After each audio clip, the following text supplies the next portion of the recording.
Hey everybody, welcome to another episode of Thought Leaders. I'm your host, Chris Sheng, and today we've got George, who's the Global Vice President of Wrike. Thank you so much for joining us. Thank you, Chris. Great to be with you. Of course. Tell us a little bit about Wrike for those of us that don't know, super large organization, but tell us a little bit about what you guys do and the kinds of companies that you guys work with.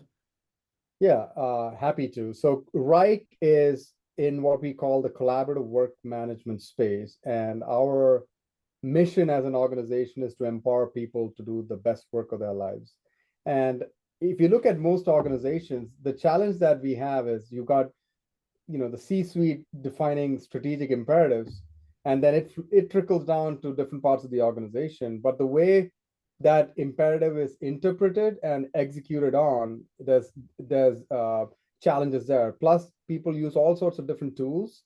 So, for instance, you might have marketing might have their preference of how to do work, and sales has their own tools, CRM and whatnot to do the work. And so, if I'm a leader and I want to know how my strategic imperatives are being executed, it's very hard to gain any sort of visibility.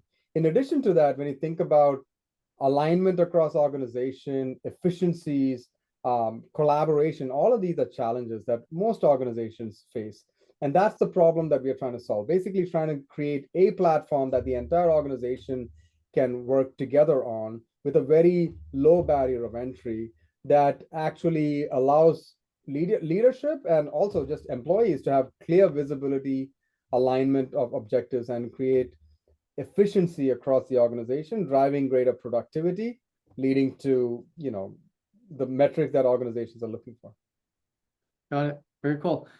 Before we kind of dive into your experience there and specifically your role there, just kind of scanning through your LinkedIn, it seems like you spent some time as an operator, in engineering, and before you got your MBA, and then you kind of went more into the business side of things around technology.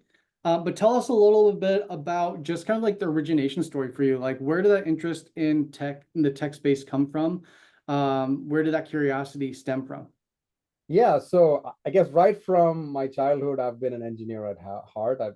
My earliest memories are breaking things down and trying to assemble them back together. So I think I was always an engineer at heart. I kind of knew that from a professional perspective, there would be two paths that I'd pick. It's either music or technology. But coming from an Indian background, music's not an option. So I ended up going into tech, and so I got my bachelor's in engineering and electrical engineering, and then I came to the U.S. to Columbia to do my master's. And that's when I really, so I was in power systems and distribution, and I decided I want to pivot into, networking, wireless networking, and comms, right? And so, in my early days in Columbia, I pretty quickly realized that tech is where I want to be. And I remember as I completed my graduate studies, I had all, like competing offers. I had opportunities to work in Wall Street, but then I had an opportunity to move to Chicago and work at a smaller boutique consulting firm. And the consulting firm in Chicago was actually offering far less money. But I decided to go down that path because, again, it was the fact that it was in tech. I had a chance to get my hands dirty with switching, routing, distributed computing, and that was one of the best decisions I made. It was questioned by a lot of people at the time, but Sure. it set me up on the path that I'm Yep. on. And while there, because it's a boutique consulting firm, very small, we all have to get our hands dirty. And I was surrounded by people with 20, 30 years of experience. So I absorbed a lot. I used to work long days, but I enjoyed it, right? And I was just constantly learning. And during that time, I got exposed to virtualization, and to me, that was like the coolest thing since sliced bread. And because of my aptitude and interest, my president then basically said, you know what, you want to take a risk? Why don't you run with it? Work on establishing a practice with, there was another individual, and we did. And that was my foray into Citrix. And so that was back in, I would say 2004, 5 maybe. And I've been, that from that point till about 2021, that was kind of my space, right? So I did consulting, then I went into a global law firm running the Citrix practice. I was at a hedge fund for a little bit, and then Citrix basically said, "Come work for us." And then I moved to Citrix in 2012, established myself as a thought leader in the space of end user computing, and yeah, the rest is history. So while at Citrix, I held various roles, mostly in pre-sales and sales engineering. But towards the end of my career, I had a chance to build our value engineering practice, and then from there, establish our tech incubation for Center of Excellence, which is when Citrix acquired Wrike for about 2.2 billion. And that Mhm. gave me an opportunity to work on Wrike. And while doing that, the founder of Wrike basically asked me if I want to come run pre-sales. And at that time, it was a no-brainer. I was still part of the Citrix umbrella. So it just feel like, I knew that I had to move away from virtualization. I always felt like it's no longer the disruptive solution technology that it was. And it's kind of, at its, not, I wouldn't say end, but it's kind of like a mature technology. And I wanted to move into something that's a little bit more disruptive. And to me, collaborative work management is a space that pie is only going to continue to grow because of the pain point it solves. And I thought of this as a great opportunity to delve into it. And I haven't looked back since. Very cool. I love the explanation. Out of curiosity, what kind of music would you have pursued? I see the keyboards in the background, so I still imagine it's somewhat in there. Yeah. So, I remember my mom telling me back in the day when I said I wanted to pursue music, she's like, not on my dime, go get a degree. And then at some point when you're going to enjoy music a lot more when your food on the table is not going to depend on it. And I think she was right. Because now that I have a stable job and there's no pressure on creating music, I enjoy creating music. And so um back in the day I was into classic rock. I used to follow, I even, heavy metal, all sorts of things, pop. Of late, I focus mostly on Christian contemporary music. So I'm part of our church worship team, and then I, try to, when I get time. It's been almost 8 months since I made something just because of Yeah, work, but when I get time, I like to sit and think around and arrange music.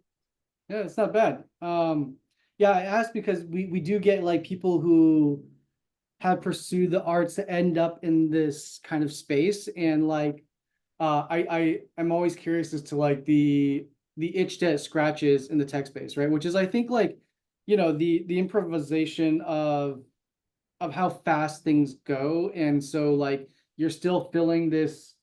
I don't know what the next note is gonna be, but I'm gonna like try a few different versions to see how I can make it, how I can make a melody out of it, or you kind of get the analogy. But yeah, that's super interesting. And 8 months isn't like that far away. It does, seems like you definitely still play. It's not just like it's a piece of furniture in the back. So Oh, that's for sure. I mean, I still sing. I'm singing at church this weekend, so I'm still singing actively. But when I designed the space, my thought was, you never know when creativity hits you. absolutely.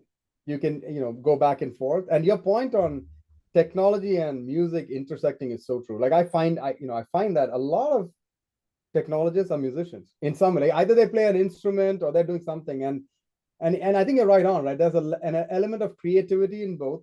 And there's, as time has gone by, there's an element of technology too, right? So we think about sound engineering and MIDI controllers, like, so that is appealing to people.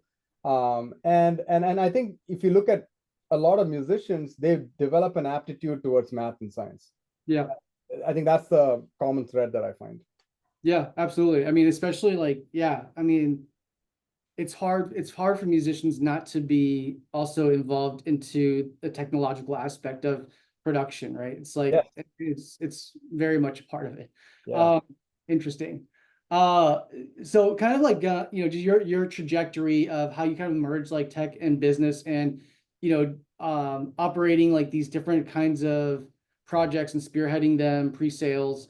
Um, it's almost like you are, I mean, you're basically operating like an incubator within a larger organization, right? To figure out what are the next new features or product ideas that you should start scoping out, and then ultimately kind of pulling the resources to make it happen. Um, Different than a startup, but similar to a startup, right? I guess the only main difference is like you have more resources to allocate towards it. But how do you guys, or how do you think about like figuring out which problems to go tackle next?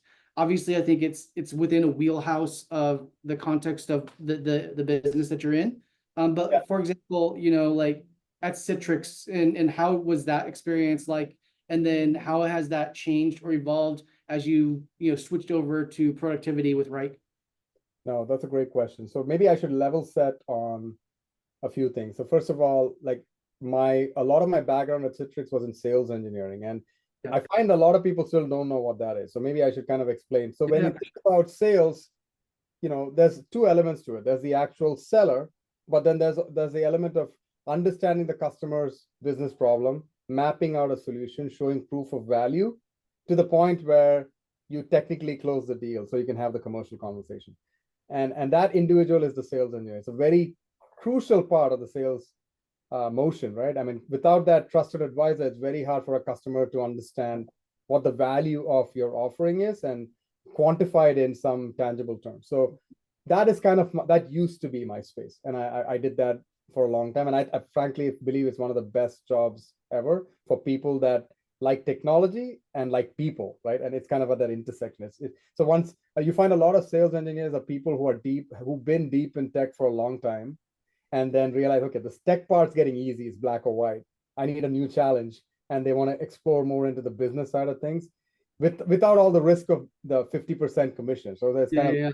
so the problem now. No, you might have 5 conversations in a week about the same topic, but all go in a different direction because of the people that you're interacting with, and that dynamic gets super interesting. It's like a challenge you want to solve. So that's sales engineering. So I did that for a long time. And when you compare and contrast Citrix versus Wrike, at Citrix, we were a fairly mature organization. We had, I think at one point, 10,000 plus people. And so it was very structured, right? You have your guardrails, you've got, your job description. You pretty much, for the most part, try to stick to that. When you try to deviate, they push you back into that lane, right? I mean, now obviously my own career was different, and I was able to challenge that status quo, and which is what led me to pioneering a number of things at Citrix. I was the first distinguished sales engineer. I was the first solution strategist. Got to build a value engineering team. But in most cases, it's pretty structured, and it's very hard to drive change. It's like it's just too many operational headaches that to deal with. You compare and contrast that with an organization the size of Wrike. Wrike's about 1,000 employees, but we operate much like a much smaller organization, almost like a startup. We're very nimble. We're very dynamic, flat. So there's no like bureaucracy. We empower people to, if you got ideas, go for it, right? And prove it out. So that's, to some people like me, that's exhilarating. Like, I mean, I hadn't seen that part of the world, the world before. I was used to large organizations, and just coming in an environment like this and just being able to impact change at the pace that we can, it's amazing. So when I came in at Wrike, and this is the best way to explain it. So first of all, today I run the customer solutions and innovations group, and I'll get into that. But when I came in, I was responsible for our sales engineering group. Now, as I mentioned, sales engineering is mostly paired up with sellers, and the goal is really to drive that top line revenue. But then over time, I've been able to kind of change the mindset. So first of all, I rebranded the team to being solutions consultants, because I wanted them to have a very solution-centric approach as opposed to the bells and whistles and gadgets, right? It's about solving business problems. And I wanted them to be consultative in their mindset. So even the brand was a way to get them to shift the way they think, right? So I got into that team, and I was brought in to kind of pivot the team from being commercial mid-market to being enterprise-centric and understanding value selling and all that good stuff. So that was a journey for about 18 months. And like when I started, they were mainly focused on demos. Over time, they were focused on a lot more than that. It was really becoming that customer's trusted advisor and moving the business forward in a variety of ways, whether that's analyst briefings, marketing events, thought leadership. So it took, again, it taught, as leaders, one of the things that we have to be really good at, we have to have a clear mission, vision, and you have to be able to get the people to believe in it. And you have to also show that it's not just about the mission, you have a plan of action, and you have to crystallize how each one of them fits in that plan of action. And you have to keep reiterating that and going back to so like, I remember my very first meeting with the team. I remember 6 months later going back to the team and saying, hey, we discussed this. Here's where we are. That's how no one's going to respect you or trust you. You have to earn that. And so that's something that, I was very conscious of, and I worked really hard on. And it was a journey, right? It took about 12 plus months to get my team to really trust me and believe in me and go from there. And then from there, you talk about innovation and whatnot. So I realized very quickly that an organization like Wrike needs, us to do more than our job description entails. And so like I worked on that and figured out ways to pivot the team to move the business forward in other ways. So like establishing industry principles and demo engineering on all these pillars, eventually leading to what is now, which is the customer solutions and innovation team. And the idea behind that org, and it's kind of unique in our space, honestly. Typically, most organizations separate pre-sales, customer success, professional services. They're all different pillars. We've actually combined everything. And at an organization our size, we can take those risks and bets, right? And the thought process behind combining everything is that if you think about the customer journey, it's extremely fragmented and broken today. So think about most SaaS organizations. You might have an inbound trial motion, or you're going outbound and basically getting a customer. You have your initial SDRs, AEs, SCs working on it. You pay, you kind of pitch the apple, they buy the apple, and then you hand it off to another team, which comes and thinks it's an orange. And so now you got your customer success and PSEs. First of all, not fully aligned with what was sold. So they keep going through that discovery exercise again. And now as the process moves along, you see there's so many disjointed activities leading to a really bad customer experience, which then leads to churn and not growth, right? So that is the problem that I'm trying to fix. Like what I've basically done is we've taken CS, parts of CS, professional services, SCs, solution innovation, and digital all together. And now that they're all together under one roof, I can make sure the incentives are aligned. And that makes sure that basically leads to a journey where the handoffs are smoother, leading to a better customer experience, which then leads to the right outcomes for the business. So that is the experiment that I'm hedging my bet on. And it's been an interesting journey, but you can only do it in organizations of a certain size. Like if I went to Citrix and said this is like, it's probably harder to pull off. But Wrike being the way it is, we placed this bet and we are already seeing the dividends as a result of this bet. So and you asked about what type of innovation are we trying. So like the things that I'm involved in, I'm very closely aligned with products. So we talk about, we are the voice of the customer. So as products thinking of the roadmap and things like that, our input is instrumental. So we give them feedback on, long-term strategy, short-term strategy, and, help guide that. We work with marketing on everything from, seminars, webinars, conferences, like TSI, things like we are actively working hand in hand with them. We work with our CS organization in driving adoption. So making sure in the customer success journey, we are, helping our CSMs in that value creation. We also work, our primary job is obviously helping customers in that articulating the proof of value. So that's another critical piece of the puzzle. We work on go-to-market strategy, right? So when you think about what are the right solutions to take to market, we have an active voice in making sure we're thinking about the problem in the right manner. And then my team works with our marketing team and product team and kind of packaging those solutions. So as you can tell, there's a lot of different pieces. And the key to be successful in this, again, is understanding where your team stands, what are the strengths and weaknesses of each individual, where can you plug them in, knowing what they're good at, but what their aptitude is on. So like, how does it fit in their career trajectory? And then again, making sure that they all understand the big vision. So like, I've been able to do that fairly well, where 1 + 1 is equal to 11 is my motto, and I think my team's really like working hard to drive the organization forward. Got it. And how do you, I guess, like, how do you measure success in these instances, right? Like, I'd imagine, you're looking at retention, you're looking at, perhaps contract value or the ability to expand deals. I guess, like, how do you measure success versus like previous processes? Yeah, so I think there's a few different levers there. So first and foremost, I think every team within an organization needs to be aligned with the corporate strategic goals. So like the way we do it is we look at what our corporate strategic goals are. It trickles down to our team, and then our team, I then take that and divide that amongst all my groups, and each one of them then has to figure out, okay, I think I can contribute to X and Y, and then for these are the specific things I'm going to do over the course of the year. not a plug for Wrike, but we manage all of this in Wrike. Entire OKR management is in Wrike. If anyone's interested, ping me on LinkedIn. I can help you understand the value.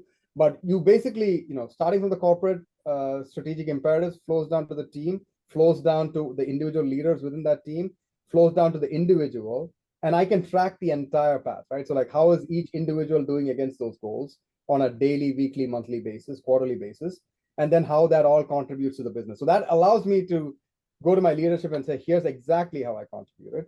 So that's one way. Now, broadly speaking, all of these strategic imperatives will be tied to two things, right? It's about top line revenue. It's about gross retention. So, and in essence, it's net ARR, operating margins, all that good stuff. So that doesn't change. But you have to make it meaningful for every individual. How exactly are you contributing to that? That is what I try to do with the MBO OKR system. And and we don't try to change it too much quarter. So we have broad goals for the year, but we have incremental goals for each quarter. And then the next piece is that incentives are only good if it means something monetarily. So then now you take the variable piece of your OTE and make sure that's aligned with the PR. So that's kind of how we do it. Got it. Super interesting. Yeah, super interesting. And in terms of like, I guess, from the perspective of the current like landscape, specifically, I guess, like around SaaS, right? Like, I feel like in some of these conversations that I've had, there are organizations that are definitely like seeing a slowdown in growth and are struggling in terms of like, innovating fast enough to compete with some of these potential like AI agents that are kind of come in and things like that.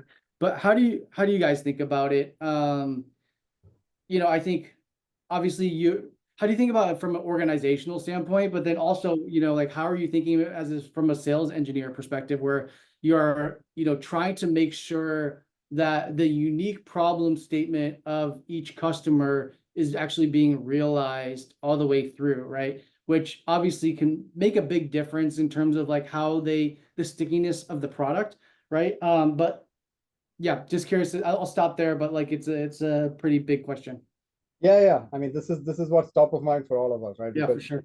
the last few years have been tough for tech as a whole, and especially when you're talking about a solution space that is, I mean, in terms of the product market fit, it's there, but it's not all the way there. A lot of customers still view it as nice to have as opposed to a need to have. So as a business, what we have to constantly think about it, how are we going to make it a need to have, right? So, and how do we do that? The way we do that is we have to get a lot of organizations, you can see that the messaging is changing to be much more vertical centric, right? So as opposed to horizontal, right? So it's about what can the solution do for healthcare? What can the solution do for manufacturing? And then clearly articulating the value proposition in the customer's language, right? So what are the specific business problems that we can solve, and how do you quantify it? So as a business, that's kind of what we're doing, like creating solutions that are vertical centric, that speak the customer's language, that clearly articulates the value that the customer gets, especially for our ideal customer profile. Yep. As a sales engineer, this is where the space is evolving, because if you think about sales engineers, they take a lot more pride in the engineer compared to the sales, right? So they still like the technology. They like to focus on features and functionality. And the reality is that no one cares, right? I mean, it gone are the days where you could go and talk about widgets. You have to be able to articulate value. So, the things that I focus on are, I don't know if you've heard of like, demo to win. That's like a methodology, like, basically how do you go about thinking about your meeting and structuring the meeting so that you're delivering, that's beneficial for both parties. Presentation skills, storytelling, active discovery, medpic, all of these soft skills, like they need to learn, right? I mean, technology, I know, any SE can pick up technology. That's a given, right? But what makes them extremely valuable is when they are able to connect at an emotional level or can articulate the business value of a solution. So that is where, and you talk about, AI is great, but AI can never replace humans on that one level, because because we can articulate value and connect with people on a level that AI can't. So like we have to use SEs need to learn to leverage the tools at their disposal. Like AI is absolutely a tool that need to leverage. So for instance, if I'm going into a meeting tomorrow with a customer in the financial sector, I can use AI to do all the research I want about that customer, understand exactly what pain points they've had, have they had some security breaches, whatever, right? And then use that in how I approach my meeting, right? And how I quantify the value that the product brings. So that's kind of how I look at it. So I tell my my team members that the only constant is change. Back in the day, you could have a degree and say that it covers you for 20 years of a career. No longer the case. You have every 3 years you have to adapt and evolve. And the ones that are going to survive are the ones that have a penchant for learning, are not afraid of being disrupted, love being uncomfortable, and are constantly investing in themselves. And those, I mean, an SE's world is that, right? Like they have to be so dynamic, products changing, customers are changing. And if you get a little complacent and are not constantly kind of trying to up level yourself, you're stuck. So that's where I'm focused on, really challenging them, pushing them to their full potential, and then also like trying to empower them to be in situations where they normally would not be. Got it. Very cool. As we're kind of like running up on time, real quick, last question here is for you and your role at Wrike, like, you know, I'm sure it's still scratching a certain itch for you, and you speak with a lot of conviction and passion around what you're doing. But like, you know, do you have, what is kind of for you, for George, like, what are you hoping to constantly be like, where do you imagine yourself in the next like few years here professionally in terms of like personal fulfillment, right? You know, do you see the evolution of Wrike and your role there, and continue to build up these processes as something that continues to like tickle that curiosity? Do you ever have any interest of like trying to find a new problem to go solve and perhaps go into entrepreneurship on your own? Just curious. No, that's a great question, and something that, you know, if you asked me 10 years ago, it would have been a very different answer. What I've realized over time is, I mean, as much as I like technology, after some time, technology becomes kind of boring, right? And so, and so I derive satisfaction these days in seeing my team flourish. Like really, I mean, the every day when I wake up, what motivates me is to help my team realize their true potential. And that is not based on their job definition. It's about really understanding my team members, what their true capabilities are, and plugging them into situations that they themselves might not know, that they'll be able to, right? So that is a huge motivation for me. So I'm at Wrike because first, I really love my team. I believe in the people and the culture. But most importantly, I think my product is fantastic, right? And I if I didn't believe that there's a market and like an opportunity to be had, I wouldn't be here. I strongly believe in collaborative work management, and I strongly believe in the problem that our solution in particular solves for our large enterprise customers and what differentiates us. And so long as that's the case, and I can wake up every day believing that and knowing, being excited about the day ahead, I'll be here. So those are the reasons why I'm still at Wrike, and I think there's still a lot of opportunity ahead of us. In terms of my future, I really like this, so long as I'm able to be challenged and learn, right? So like for every year at Wrike, my role has evolved and I've taken on more, and there's always been a new challenge to pursue. That is my mission in life. Like, so long as my career is on a trajectory where I'm constantly learning and I'm constantly uncomfortable and I'm maturing, I'm happy, right? Does that mean that I'm doing sales engineering forever? Probably not. I mean, I don't know. I mean, one of the reasons I did the MBA was was to see how it broadens my perspective, and it has, right? And so that the way I think about problems and my future is different based on just that education that I've had. But long term, I certainly aspire to get into the entrepreneurial world. But after my kids are off to college and I can take a few calculator risks. Fair enough. On that note, I want to say thank you so much for taking the time and sharing your journey, and then also what you've been doing at Wrike, and super interesting, different perspective, than some of the other guests. So thank you so much. Thank you, Chris, for your time. Much appreciated. Take care.